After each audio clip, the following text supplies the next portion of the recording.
ഒരു പുഷ്പം മാത്രമേ പൂങ്കുലയിൽ നിർത്താം ഞാൻ ഒടുവിൽ നീ എത്തുമ്പോ. ഹലോ ഗൈസ്, കുറേ വർഷമായിട്ട് കേട്ടിട്ടുള്ള ഒരു സ്ഥലമാണ് സൈലൻറ്റ് വാലി. ഭയങ്കര കൗതുകമുള്ള പേരാണ്. പേര് കേൾക്കുമ്പോൾ തന്നെ തോന്നും എന്തുകൊണ്ടാണ് ഈ പേരിങ്ങനെ സൈലൻറ്റ് വാലി എന്ന് വരാൻ കാര്യം. കുറേ നാളായിട്ട് അതുകൊണ്ട് തന്നെ ഈ സൈലൻറ്റ് വാലി പോയി കാണണം, അവിടെ ഇത്രയ്ക്ക് സൈലൻ്റ് ആണോ എന്ന് അറിയണമെന്നൊക്കെ ആഗ്രഹമുണ്ട്. അപ്പോൾ സൈലൻറ്റ് വാലി യാത്രയുടെ വിശേഷങ്ങളുമായിട്ടാണ് ഞാൻ ഇന്ന് വീഡിയോ ആയിട്ടാണ് വന്നിരിക്കുന്നത്. നമസ്കാരം, ഞാൻ ബിനീഷ് തോമസ്. പുതിയൊരു വീഡിയോയിലേക്ക് സ്വാഗതം.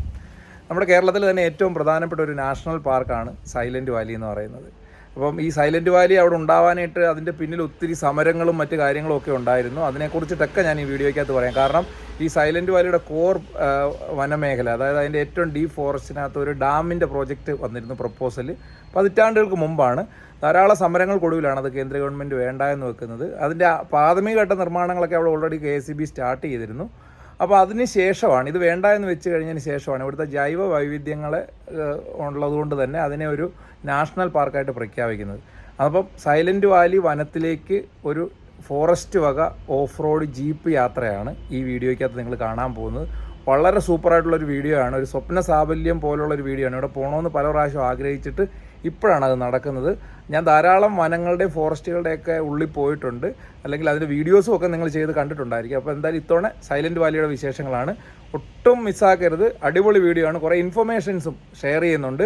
വീഡിയോ പൂർണ്ണമായിട്ടും കാണുക, ലൈക്ക് ചെയ്യുക, ഷെയർ ചെയ്യുക, സബ്സ്ക്രൈബ് ചെയ്യുക, സപ്പോർട്ട് ചെയ്യുക. വീഡിയോയിലേക്ക് ഗൈസ്, ഞങ്ങളുടെ അട്ടപ്പാടി അല്ലെങ്കിൽ സൈലൻറ്റ് വാലി യാത്ര വെളുപ്പിന് 4:30 കൊച്ചിയിൽ നിന്നാണ് സ്റ്റാർട്ട് ചെയ്തത്. ഏകദേശം 40ഓളം ആൾക്കാരുമായിട്ട് ബസ്സിൽ ഞങ്ങൾ യാത്ര ചെയ്ത് ഏകദേശം ഒരു 9 മണിയോടുകൂടി 9:30 എത്തിയത്. പക്ഷേ എത്തിക്കഴിഞ്ഞപ്പോൾ ഞങ്ങളൊക്കെ അനുവദിച്ചിരുന്ന ടൈം കഴിഞ്ഞിരുന്നു. ഞങ്ങളവിടെ ബസ് ഇറങ്ങിയിട്ട് മുക്കാലി എന്ന് പറയുന്ന സ്ഥലത്ത് ഇറങ്ങിയിട്ട് അവിടുത്തെ ഫോറസ്റ്റ് സ്റ്റേഷനിലോട്ട് നടന്നു പോകുന്ന സീനാണ് നിങ്ങൾ കാണുന്നത്. ഞങ്ങളതുകൊണ്ട് ഇനി എന്ത് ചെയ്യുമെന്ന് അറിയാതെ ഞങ്ങൾ അങ്ങോട്ട് അവിടെ ചെന്ന് ഫോറസ്റ്റ് ഉദ്യോഗസ്ഥരോട് ചോദിക്കാൻ വേണ്ടി പോവുകയാണ്. അപ്പം നമുക്കുള്ള ബ്രേക്ക്ഫാസ്റ്റും അറേഞ്ച് ചെയ്തിട്ടുണ്ട്, അത് ഇതുവരെ എത്തിയിട്ടില്ല. അപ്പോൾ നമുക്കിവിടെ ഫോറസ്റ്റിൻ്റെ ഡോർമെറ്ററിയും ഫോറസ്റ്റുമായിട്ട് ബന്ധപ്പെട്ട സംഭവങ്ങളൊക്കെ കാണാം. അപ്പോൾ ഇതാണ് ഫോറസ്റ്റിൻ്റെ റേഞ്ച് ഓഫീസും. ഇവിടുന്നാണ് സൈലൻറ്റ് വാലിയിലേക്കുള്ള ജീപ്പ് ട്രക്കിംഗ് ആരംഭിക്കുന്ന സ്റ്റാർട്ടിംഗ് പോയിൻറ്റ്. നമ്മൾ 600 രൂപ പെർ ഹെഡ് കൊടുത്താണ് ഇതിനു വേണ്ടിയിട്ട് ബുക്ക് ചെയ്തിരിക്കുന്നത്. അപ്പോൾ ഇവിടെ എഴുതി വെച്ചിരിക്കുന്നത് എന്താണെന്ന് പറഞ്ഞാൽ വനത്തിലേക്ക് നമ്മൾ പോകുന്നത് മൃഗങ്ങളെ കാണാൻ വേണ്ടി മാത്രമല്ല, അവിടുത്തെ ജൈവ വൈവിധ്യങ്ങളെ തിരിച്ചറിയുന്നതിന് വേണ്ടി കൂടിയാണ്. അപ്പോൾ ബസ് പോയതുകൊണ്ട് ഈ ജീപ്പുകളാണ്, ഇത് പ്രൈവറ്റ് പാർട്ടിയുടെ ജീപ്പുകളാണ്. ഇവർ ഫോറസ്റ്റുമായിട്ട് ടൈപ്പാണ്, അതിലാണ് പോവേണ്ടത്. ആ സമയത്ത് നമുക്ക് അവിടെ വനവുമായിട്ട് ബന്ധപ്പെട്ട പ്രോഡക്ട്സുകളൊക്കെ സെല്ല് ചെയ്യുന്ന ഫോറസ്റ്റിൻ്റെ ഒരു ഷോപ്പ് ഞങ്ങളിങ്ങനെ വിസിറ്റ് ചെയ്തു. അങ്ങനെ നമുക്ക് പോകേണ്ട ജീപ്പ് റെഡിയായി. ഒരു ജീപ്പിൽ 6 പേരെ വെച്ചിട്ടാണ് ഇവർ കൊണ്ടുപോകുന്നത്. ഇതിനകത്തുനിന്ന് നിശ്ചിത തുക ഈ ജീപ്പ് ഡ്രൈവർമാർക്ക് ഇവർ ഷെയർ ചെയ്യും. ഫോറസ്റ്റിൻ്റെ പെർമിഷനുള്ള ജീപ്പുകൾക്ക് മാത്രമേ ഇതിനുള്ളിലേക്ക് കയറാൻ അനുമതിയുള്ളൂ. പ്രൈവറ്റ് ആയിട്ടുള്ള ഒരു വാഹനങ്ങൾക്കും ഇതിനുള്ളിലേക്ക് അലൗഡ് അല്ല. അങ്ങനെ ഞാൻ, ലിബിൻ ബ്രോയെ, ഷിൻഡോ, എൻ്റെ കൂടെ വന്ന ജസ്വിനെ, അതുപോലെ രാജേന്ദ്രൻ ചേട്ടനും പ്രസന്നൻ ചേട്ടനും, ഞങ്ങൾ ഏകദേശം 6 പേര് ഒരു ജീപ്പിൽ കയറി ആ ജീപ്പ് ഡ്രൈവറുമായിട്ട് അവിടുത്തെ കാര്യങ്ങളൊക്കെ സംസാരിച്ച് ഇങ്ങനെ മുന്നോട്ട് പോയിക്കൊണ്ടിരിക്കുകയാണ്. ഒരു വണ്ടിക്ക് പോകാവുന്ന രീതിയിൽ 2 സൈഡിലായിട്ട് കോൺക്രീറ്റ് ചെയ്തിട്ടുള്ള ഒരു റോഡാണ് ഈ സൈലൻറ്റ് വാലി ഫോറസ്റ്റിനകത്തേക്കുള്ളത്. ഇത് നോക്കിയാൽ നിങ്ങൾക്ക് കാണാൻ പറ്റും. ഏകദേശം 2018, 2020 കാലഘട്ടത്തിൽ ഇതിനേക്കുള്ളിലേക്കുള്ള വഴികൾ മുഴുവൻ തകർന്നു പോയതിൻ്റെ അടിസ്ഥാനത്തിൽ ഏകദേശം 5 വർഷം മുമ്പ് നിർമ്മിച്ചിട്ടുള്ള വഴിയാണിത്. ആദ്യം നമ്മൾ ഫോറസ്റ്റിലേക്ക് കയറുന്ന തുടക്ക സമയത്തൊക്കെ കുറച്ച് ഡ്രൈ ലാൻഡ് പോലെയാണ് നമുക്ക് തോന്നുന്നത്. ഈ സൈലൻറ്റ് വാലി എന്ന് പേര് വരാൻ കാരണവും ചിലപ്പോൾ ഇവിടെ മറ്റ് ഫോറസ്റ്റുകളെ അപേക്ഷിച്ച് ചീവീടുകളുടെ സൗണ്ട് വളരെ കുറവാണ്, അതുകൊണ്ടാണെന്നും പറയപ്പെടുന്നു. അതോടൊപ്പം തന്നെ ഈ വനമേഖലയ്ക്ക് പറയുന്ന പേര് യഥാർത്ഥത്തിൽ സൈരന്ത്രി എന്നാണ്. അതിൽ നിന്നാണ് ഇവിടെ സൈലൻറ്റ് വാലി എന്നുള്ള പേരുണ്ടായതെന്നും ഒക്കെ പറയപ്പെടുന്നു. അപ്പോൾ നമ്മുടെ ജീപ്പ് ഡ്രൈവർ വിഷ്ണുവാണ്. വിഷ്ണുവായിട്ട് ഇവിടെയുള്ള ഇൻഫർമേഷൻസ് ഒക്കെ മാക്സിമം കളക്ട് ചെയ്യാനായിട്ട് നമ്മൾ ട്രൈ ചെയ്യുന്നുണ്ട്. വിഷ്ണു കഴിഞ്ഞ 5 വർഷമായിട്ട് ഈ റൂട്ടിൽ കൂടി ഇങ്ങനെ സഞ്ചാരികളെയും കൊണ്ട് ജീപ്പിൽ ഓടിക്കുന്നതാണ്. അപ്പോൾ വിഷ്ണു കുറേ കാര്യങ്ങളൊക്കെ നമുക്ക് പറഞ്ഞു തരുന്നു. ചൂടായതുകൊണ്ടാണ് ഇത്രയും ഡ്രൈ ആയിട്ട് ഫോറസ്റ്റ് ലാൻഡ് കിടക്കുന്നതെന്ന് എനിക്ക് മനസ്സിലായി. കാരണം ഒരു മഴ പെയ്ത് കഴിഞ്ഞാൽ ഇവിടെ എല്ലാം പച്ചപ്പാകും. ഉള്ളിലേക്ക് പോകും തോറും പച്ചപ്പ് ഇങ്ങനെ കൂടി വരുവാണ്. അങ്ങനെ സൈലൻറ്റ് വാലി, നമ്മൾ സമുദ്രനിരപ്പിന് താഴെ നിന്നാണ്, കുട്ടനാട്ടിൽ നിന്നുള്ള ആൾക്കാരാണ്. നമ്മൾ സമുദ്രനിരപ്പിൽ നിന്ന് ഏകദേശം 1000 മീറ്റർ ഉയരത്തിലുള്ള സൈലൻറ്റ് വാലിയുടെ കോർ ഏരിയയിലേക്കാണ് നമ്മൾ പോയിക്കൊണ്ടിരിക്കുന്നത്. ജീപ്പ് ആയതുകൊണ്ട് തന്നെ വീഡിയോ എടുക്കുക എന്നുള്ളതൊരു ശ്രമകരമായിട്ടുള്ള ജോലിയാണ്. പക്ഷേ ജസ്വിൻ അത് വളരെ സൂപ്പറായിട്ട് കൈകാര്യം ചെയ്യുന്നുണ്ട്. അങ്ങനെ ജീപ്പിൻ്റെ അകത്തുനിന്നും പുറത്തുനിന്നും ബാക്കിൽ നിന്നും ഫ്രണ്ടിൽ നിന്നും ഒക്കെയുള്ള വ്യൂസ് മാക്സിമം ഏറ്റവും നല്ലതായിട്ടുള്ള രീതിയിൽ നമ്മുടെ ക്യാമറ കൈകാര്യം ചെയ്യുന്നുണ്ട്. ഞങ്ങൾ ഈ ജീപ്പിലിരുന്ന് പൂർണ്ണമായിട്ട് സംസാരമാണ് ഈ ഫോറസ്റ്റിനെ കുറിച്ചും ഇവിടുള്ള പ്രത്യേകതയെക്കുറിച്ചും ഒക്കെ. അപ്പോൾ ഇവിടെ ഓൾറെഡി ഫോറസ്റ്റിൽ നമുക്ക് സൈറ്റിങ്, അതായത് മൃഗങ്ങളെ കാണാനായിട്ടുള്ള ചാൻസുകൾ പലപ്പോഴും വളരെ കുറവാണ്. എന്നാലും ഭാഗ്യം ഉണ്ടെങ്കിൽ നമുക്ക് കാണാൻ പറ്റും. ഇവിടുത്തെ ഒരു പ്രത്യേകത സാധാരണ വനങ്ങളിൽ കാണുന്ന കണക്കുള്ള സാധാരണ കുരങ്ങുകളെ ഇവിടെ ധാരാളമായിട്ട് കാണാൻ സാധിക്കുന്നില്ല. അതോടൊപ്പം തന്നെ ഇവിടെ മാനുകളുടെ എണ്ണവും കുറവാണെന്ന് പറഞ്ഞു. അതുകൊണ്ട് തന്നെ പുലികളുടെ എണ്ണം ഈ കാട്ടിൽ വളരെ കുറവാണ്. കടുവയുടെ സെൻസസ് ഈ കാട്ടിൽ ഓൾറെഡി കഴിഞ്ഞതുകൊണ്ട് തന്നെ 7 or 8 കടുവ, എനിക്ക് തോന്നുന്നു 7 ആണെന്ന് തോന്നുന്നു, കടുവകൾ ഇതിനുള്ളിലുള്ളതായിട്ടാണ് ഫോറസ്റ്റിൻ്റെ കടുവ സെൻസസിൻ്റെ അടിസ്ഥാനത്തിൽ അവർ വിവരങ്ങൾ പങ്കുവച്ചത്. അതോടൊപ്പം ഇവിടെ ആനകൾ ധാരാളമുണ്ട്. പക്ഷേ പലപ്പോഴും ആനകൾ നമ്മുടെ ഈ വഴിയിലേക്ക് വരാറില്ല. ഇവിടെ അലൗഡ് ആയിട്ടുള്ള ടൈം കഴിഞ്ഞ് രാത്രിയൊക്കെയാണ് കൂടുതലും ആനകൾ ഈ വഴികളിലേക്ക് ഇറങ്ങുന്നതെന്ന് നമുക്ക് കാണാൻ പറ്റും. അങ്ങനെ ഇറങ്ങിയ ആനകൾ പിണ്ടമൊക്കെ ഇട്ടിരിക്കുന്നത് അത് നമുക്ക് ചില സമയങ്ങളിലൊക്കെ കാണാൻ പറ്റുന്നുണ്ട്. അപ്പോൾ ജീപ്പിൽ നമ്മളിങ്ങനെ യാത്ര ചെയ്തുകൊണ്ടിരിക്കുകയാണ്. സത്യത്തിൽ നമ്മൾ മുൻകൂട്ടി ഇവിടെ വന്ന് ബുക്ക് ചെയ്ത് കഴിഞ്ഞാൽ രാവിലെ 2 ബസ്സുകൾ ഫോറസ്റ്റിനുള്ളിലേക്ക് പോകുന്നുണ്ട്. ആ 2 ബസ്സുകൾ പോയി കഴിഞ്ഞതിന് ശേഷം മാത്രമാണ് ജീപ്പുകളിലുള്ള ഈ ട്രക്കിങ് സ്റ്റാർട്ട് ചെയ്യുന്നത്. നമ്മൾ രാവിലെ ആദ്യമാണ് വരുന്നതെങ്കിൽ നമുക്ക് ബസ്സിനുള്ളിൽ കയറിപ്പോവാം, ഫോറസ്റ്റിൻ്റെ ബസ്സിനുള്ളിൽ. അപ്പോൾ നമ്മളിങ്ങനെ പാട്ടൊക്കെ പാടുന്നുണ്ട് ചെറുതായിട്ട്. അട്ടപ്പാടിയാന്ന് പറഞ്ഞപ്പോൾ തന്നെ നമ്മുടെ അയ്യപ്പനും കോശി സിനിമ ഷൂട്ട് ചെയ്ത സ്ഥലമായതുകൊണ്ട് തന്നെ ആ സിനിമയിൽ നാഷണൽ അവാർഡ് കിട്ടിയ നമ്മുടെ നാച്ചിയമ്മയുടെ ഒരു പാട്ടുണ്ടല്ലോ, ആ പാട്ടാണ് പലപ്പോഴും ഇങ്ങനെ പാടിക്കൊണ്ടിരിക്കുന്നത്. പക്ഷേ ഇങ്ങനെ പാട്ടൊന്നും പാടി പോകാനായിട്ടുള്ള പെർമിഷൻ ഇല്ല ഫോറസ്റ്റിനുള്ളിൽ. അങ്ങനെ ഞങ്ങളുടെ യാത്ര മുന്നോട്ട് നീങ്ങിക്കൊണ്ടിരിക്കുകയാണ്. ഏകദേശം 22 കിലോമീറ്ററോളം ഈ വഴിയിലൂടെ നമ്മൾ യാത്ര ചെയ്ത് കഴിഞ്ഞാലാണ് നമുക്ക് ഈ ഫോറസ്റ്റിൻ്റെ കോർ ഏരിയയിലേക്ക് എത്താൻ പറ്റുന്നത്. കുറച്ച് ദൂരം അങ്ങോട്ട് മാറിക്കഴിഞ്ഞപ്പോൾ വീണ്ടും പച്ചപ്പ് കൂടിയതായിട്ടുള്ളൊരു തോന്നൽ എനിക്കുണ്ടായി. കാരണം ഉള്ളിലേക്ക് കയറും തോറും പച്ചപ്പ് കൂടുകയാണ്, ചൂട് കുറയുന്നു, തണുപ്പ് കൂടുന്നു. പൊതുവേ വർഷത്തിൽ 8 മാസവും മഴ ലഭിക്കുന്ന ഒരു പ്രദേശമാണ് സൈലൻറ്റ് വാലി. നമ്മൾ വന്നു കഴിഞ്ഞപ്പോഴും ചെറുതായിട്ടിങ്ങനെ മൂടിയൊക്കെ നിൽപ്പുണ്ടായിരുന്നു. പക്ഷേ നമുക്ക് മഴ പെയ്ത് കാണാനായിട്ടുള്ള ഒരു യോഗം ഉണ്ടായില്ല. ഒരു കണക്കിന് മഴ പെയ്യാതിരുന്നത് നന്നായി. ഞാൻ ഓൾറെഡി ഒരു തോർത്തൊക്കെ എടുത്തുകൊണ്ടാണ് വന്നിരിക്കുന്നത്. ഇനി മഴ എങ്ങാനും പെയ്താൽ നമുക്കൊരു ചെറിയ രക്ഷ എന്നുള്ള നിലയിൽ ഒരു തോർത്തൊക്കെ എടുത്ത് തോളത്തിട്ടുകൊണ്ട് ലോക്കൽ സ്റ്റൈലിലാണ് വന്നിരിക്കുന്നത്. മരങ്ങളൊക്കെ നല്ല ഉഷാറായിട്ട് നല്ല പൊക്കത്തിൽ വളർന്ന് നിൽക്കുന്നുണ്ട്.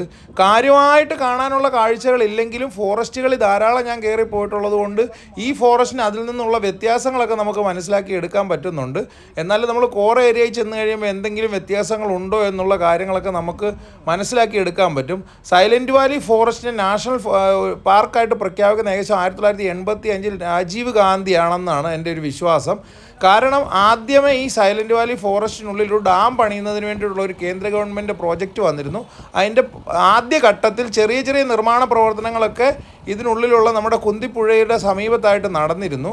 ഒരുപക്ഷെ ഒരു ഡാം നിർമ്മിച്ചിരുന്നെങ്കിൽ ഇവിടുത്തെ വന്യജീവി സമ്പത്തും അതോടൊപ്പം നമുക്ക് ഇങ്ങോട്ട് വരാനുള്ള വഴിയൊന്നും ഇവിടെ കാണത്തില്ല. ഒരുപക്ഷെ ഇത് ഡാമിൻ്റെ റിസർവോയറായി ഇത് മുഴുവൻ വെള്ളത്തിനടിയിൽ മുങ്ങിക്കിടക്കുന്ന ഒരു പ്രദേശമായിട്ട് ചിലപ്പോൾ മാറിയേനെ.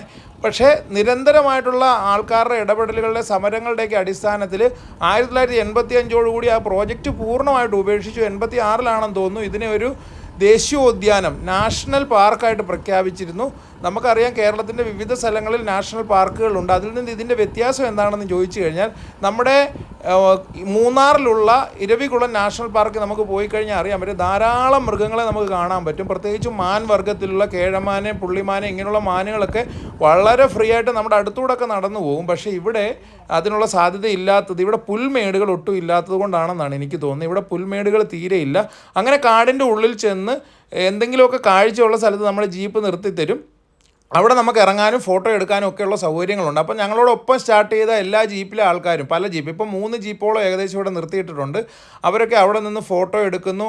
അവിടെ ഒരു വലിയ പ്ലാവ്, ഈ കാടിനുള്ളിൽ വലിയൊരു പ്ലാവ് വളർന്നു നിൽക്കുന്നുണ്ട്. ആ പ്ലാവൊക്കെ കാണിച്ച് അത് ഏകദേശം 100 കണക്കിന് വർഷം പഴക്കമുള്ളതാണെന്ന് നമ്മുടെ ഡ്രൈവർ വിഷ്ണു ബ്രോ പറഞ്ഞു.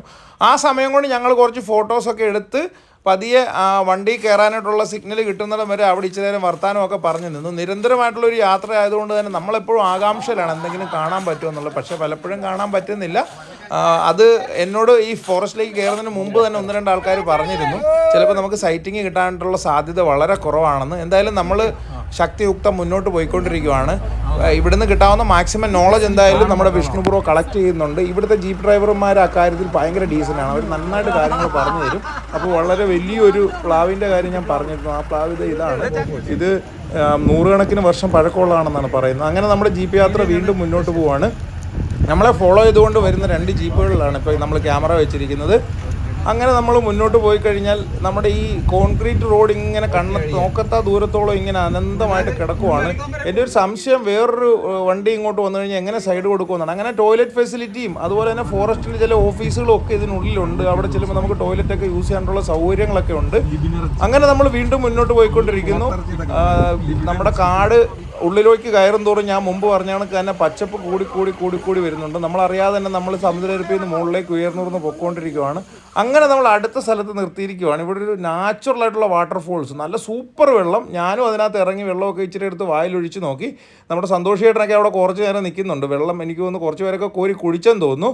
അങ്ങനെ നമ്മൾ വീണ്ടും നമ്മുടെ സൈലൻറ്റ് വാലിയുടെ ഉള്ളിലേക്ക് എത്താൻ വേണ്ടിയിട്ട് വളരെ സ്പീഡിൽ നമ്മൾ യാത്ര തിരിക്കുവാണ്. ഞാനിപ്പോൾ സത്യത്തിൽ കാത്തിരിക്കുന്നത് ഈ സൈലൻറ്റ് വാലിയുടെ ഒരു യഥാർത്ഥ എൻട്രൻസ് ഈ ഫോറസ്റ്റിനുള്ളിലുണ്ട്.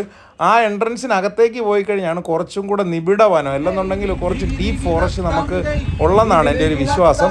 നമ്മൾ സൈലൻറ്റ് വാലി എന്നുള്ള ബോർഡ് കാണുമ്പോൾ, നമ്മളിപ്പോൾ മണ്ണാർക്കാട് നിന്നാണ് കയറി പോകുന്നതെങ്കിൽ ഈ വനത്തിൻ്റെ ഉള്ളിൽ ഇതിൻ്റെ കോർ ഏരിയ വരെയുള്ള ദൂരമാണ് നമ്മൾ അവിടെ എഴുതി വെച്ചിരിക്കുന്നത്.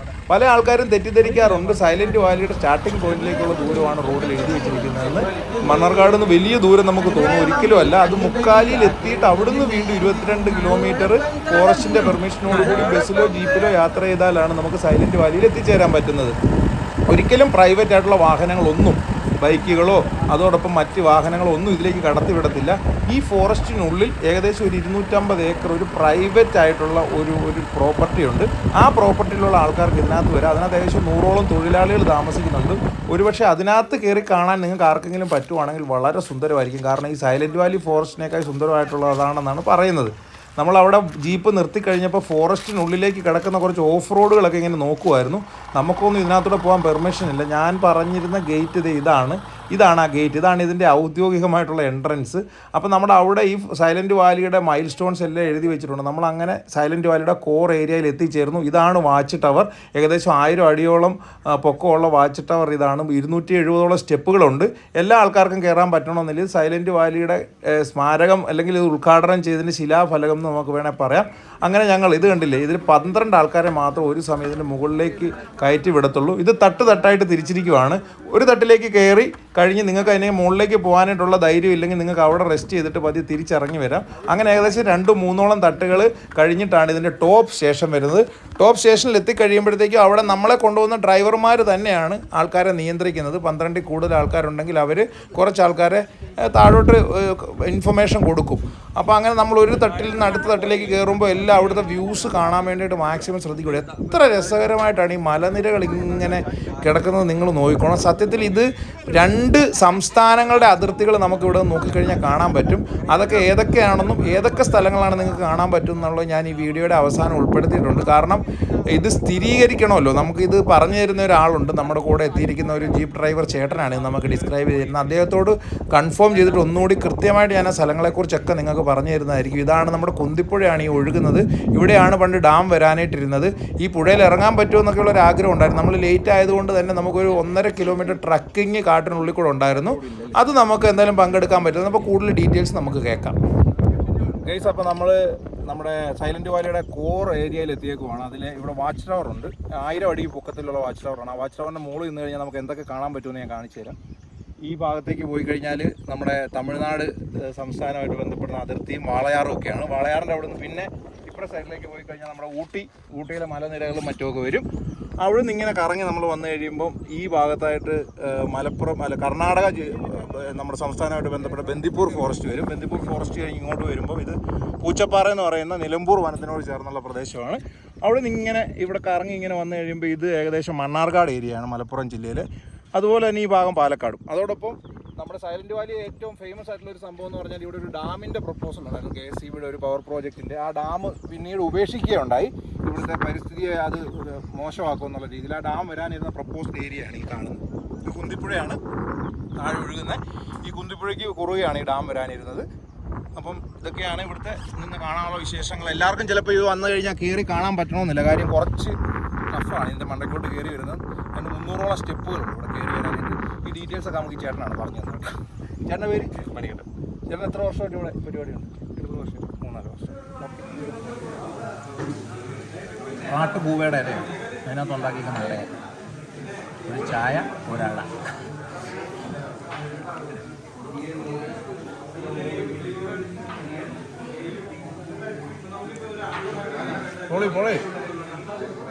ഗൈസ്, ഫോറസ്റ്റിൻ്റെ തന്നെ ആ ക്യാൻറ്റീനിലെ വട ചായ സൂപ്പറായിരുന്നു. അപ്പോൾ നമ്മൾ വീണ്ടും തിരിച്ചു വരുന്നത് നമ്മൾ ട്രക്കിങ് നടക്കുന്ന വഴി കൂടാണ്. ഈ ട്രക്കിങ് നമ്മളിപ്പോൾ പോകുന്നതിൻ്റെ ഓപ്പോസിറ്റ് ഡയറക്ഷൻ പോലെ കുന്തിപ്പുഴയുടെ തീരത്തെത്താം.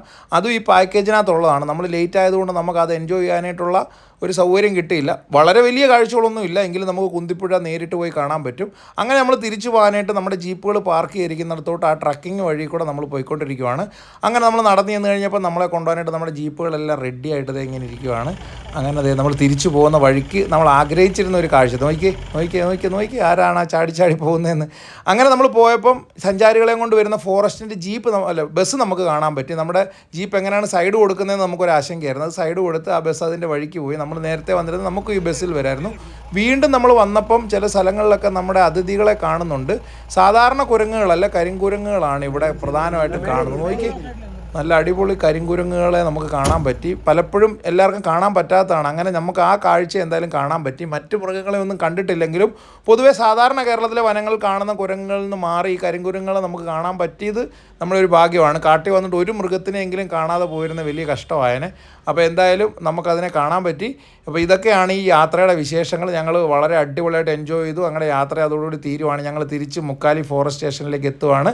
അപ്പോൾ ഇതൊക്കെയാണ് ഈ വീഡിയോയിലെ വിശേഷങ്ങൾ. ഇഷ്ടപ്പെട്ടെങ്കിൽ ലൈക്ക് ചെയ്യുക, ഷെയർ ചെയ്യുക, സബ്സ്ക്രൈബ് ചെയ്യുക, സപ്പോർട്ട് ചെയ്യുക. താങ്ക്